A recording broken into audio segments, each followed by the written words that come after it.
YouTube. It's been a long time. It's been a long time. I know I said I was going to I'm going to film every 2 weeks, and I didn't make a video since Turkey, since I went to Turkey. That's really bad, but I'm back. I had to make this video.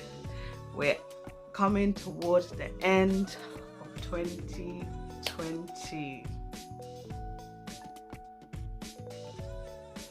What a year it has been.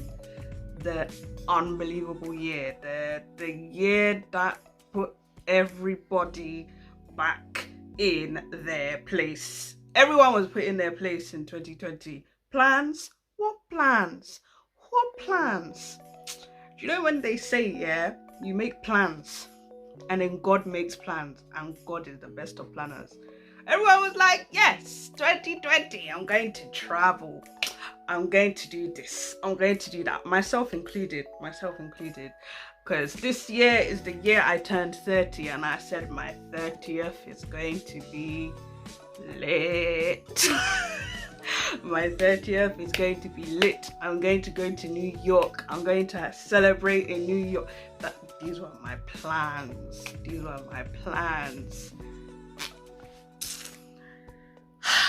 I tried. For my 30th, I tried. When I couldn't do New York, I said France. Then I couldn't do France, and I even said London, small London. Even that. Anyway, let me not get emotional about my lack of birthday celebrations. But 2020, you know, everyone was like, yeah, 2020 is gonna be my year. 2020 is going to be my year. And in January, everyone was, you know, on their way. You know, if any of you are parents, yeah, like with older kids, like maybe kids who are 7 and above, and your kids they make plans, and they say, I'm going to do this, I'm going to do that, and you as a parent, you know it's not gonna happen. And you go, is it? Go on then, go. My son's only 2 years, but like, I used to, you know, I have seen examples of this. So you say, go, you know it's not gonna happen, and you watch your kid getting gassed, like, yeah, I'm gonna do this, mom, let me do this, dad, let me do this, and you're watching them, thinking, look at this one, you think they're going to go and do something. I'm sorry, yeah, my whole house is really messy at the moment, but I really wanted to make this video, so I thought this spot will be fine, and just ignore this in the background. You can all see my cocoa butter and the mess on my dressing table, even jewelry box is open, but anyway, no matter. This is the spot I chose for filming today. Yeah, so you're watching the kid, knowing very well that the kid is going to flop. It's not going to happen, you know, and you just watch them until it flops, and you go, oh no, oh really, oh, knowing very well that was going to happen. It's like, that's what God did to us, I swear, because in January everyone is, you know, excited, 2020, making plans. February, we're still feeling good, yeah, and then, you know, when you're bopping along, yes, you're excited, and then March comes, you start hearing COVID on the news, and you're still bopping along like, yeah, but COVID is right behind you, and you're thinking, why are you standing so close to me? Why are you behind me? But you're still bopping along, thinking like, nah, it's impossible, it's just on the news, it's in China, it's not going to happen here. And then all the panic buying started, and everything started, and myself personally, I can't speak for everyone, but I didn't believe it. I said, no. Okay, this is on the news. We have had an epidemic before. You know, there was mad cow disease, and there was swine flu. I personally caught swine flu twice. I was hospitalized with swine flu. I went to Thorpe Park and came back ill and had swine flu twice. I had it. First time it wasn't too bad. After I came back from Thorpe Park, just in my room, had to stay in my room and take the medication. Second time in the same year, so Thorpe Park was in the summer, and then in autumn time I got ill again. That time I was hospitalized for a week. And I survived that. So I just thought, it's another epidemic, it's another swine flu. You know, the world didn't shut down over swine flu, and I survived swine flu. So therefore, this is just something else. I really wasn't taking it seriously. And I was thinking, why are these people panic buying? What is this? Why are you lot doing that? I was just watching it on TV thinking, look at these mad people in the city. Because where I live in a little village. So I was just thinking, this is just city people stuff. It's not gonna affect me.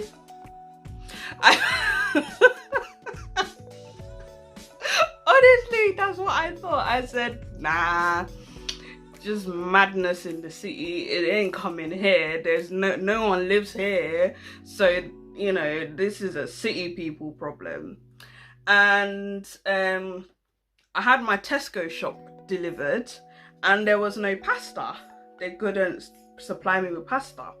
And I said, oh, and it's like, well, yeah, they get the stock from the nearest big Tesco, and that was in the nearest city. So I thought, okay, fine. Anyway, after that, I went to my dad's. My dad lives in London. I said, I'll pick up pasta in London, and then on my way, on my way home from London, I'll just pick up some pasta in London. My dad lives in West London. And we have here in my village, we have one co-op, and everything was fine in there. It was all stocked up. It was fine, normal, how it always is. So I thought, yeah, there ain't no panic buying, empty shelves happening in our little village over here. I was in London for 2 days. Me and my dad actually went on a pasta hunt because we could not get pasta anywhere. I told him, Dad, I need pasta, because I couldn't get pasta. And he said, okay, let's go and look for some. We went to 2 Tesco's, we went to a co-op. We was looking all over the place, no pasta. And when we finally gave up, we was heading back to my dad's. And he said, let me check in this corner shop, the little corner shop by his house. And there was some pasta. Expensive because it's corner shop pasta, but it was pasta. And that's when I started taking things a little bit seriously. It was the end of March, and while I was at my dad's, I was there over the weekend, they started talking about lockdown, and I was thinking, oh my gosh, I'm not gonna be able to get home. How am I gonna get home? These people are talking about lockdown, the world's going crazy. How am I gonna get home? How am I gonna get home? And I didn't even drive down. I went down by public transport. So it was like, how am I gonna get home? How am I gonna get home? I was getting all stressed out. My dad's like, no, don't worry, you will get home. You will get home. It was all fine. I managed to get home, but it was all still working and stuff. Lockdown hadn't really happened. They were just talking about it. Wait. Got back here for my own, because of the madness I had seen in London, for my own personal, just for comfort. I went in, before I headed home, I went into the co-op by our house. 2 days, it was only 2 days I was gone. Empty. The whole place was empty. There was nothing there. Then I just started getting stressed out, like, oh my gosh, what is this? What is this? That's when it started hitting me, like, okay, there's really a problem. But I didn't panic buy. I didn't panic buy because I'm a bulk buyer anyway. When I shop, I buy in bulk so that I don't run out of stuff. That's just how it's always been a habit of mine. So I was comfortable knowing that even if we did, like, the shops did run out of stuff, I'm all right for a couple of months. And in a couple of months, everything should have gone back to normal. We live in the UK.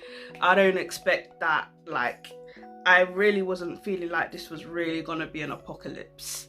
So, but in my head, I thought, let me order my Tesco shop for April. It was March and I had just received my March Tesco shop, and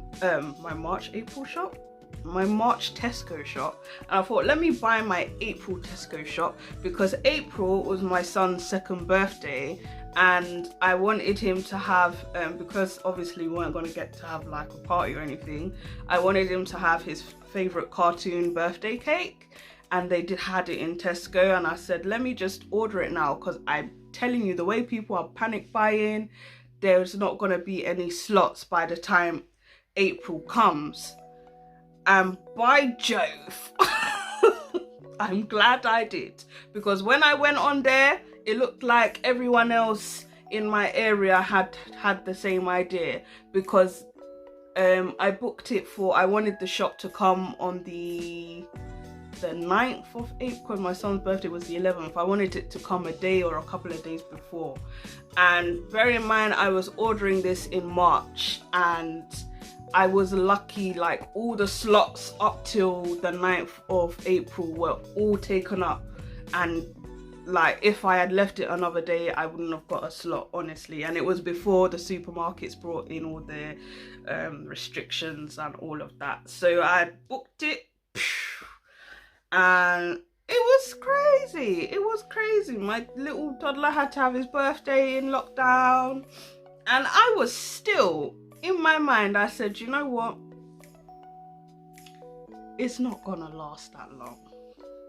Even though they put us in lockdown, we're all locked down, telling people not to go to work, don't leave your house and all of that, I still told myself, my birthday's in October, this will all be over in October, and I'm still going to get lit on my birthday.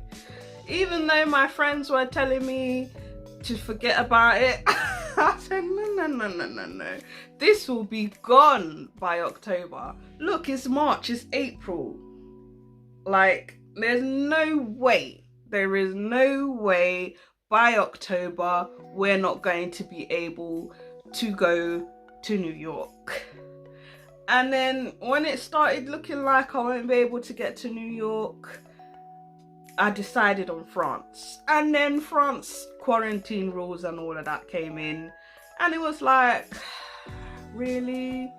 The France quarantine thing came in just before, a month or something before I wanted to go. I had booked it all and everything, and so I had to cancel that. And then it was like, okay, we'll just have it in London. And then 2 days, the weekend that I was due to go to London for my birthday, lockdown happened again. London got put in tier 3. That's when they started doing the tier thing. London got put in tier 3, and it was like, seriously? So I had no birthday. My 30th was spent in my house with my 2-year-old. It's been this year, I told you. Now, with all the complaining I've just done, I'm like, I don't want people thinking I'm shallow, because it's really not that. Like, I'm lucky, I'm blessed that coronavirus didn't affect me too badly. It was just a bit of an inconvenience, because a lot of people I know it's affected them, and people have lost their lives. And I'm thankful to God that it's just been an inconvenience rather than, something life-changing, life-altering, or someone close to me lost their life. So for that, I'm thankful. But this year has just been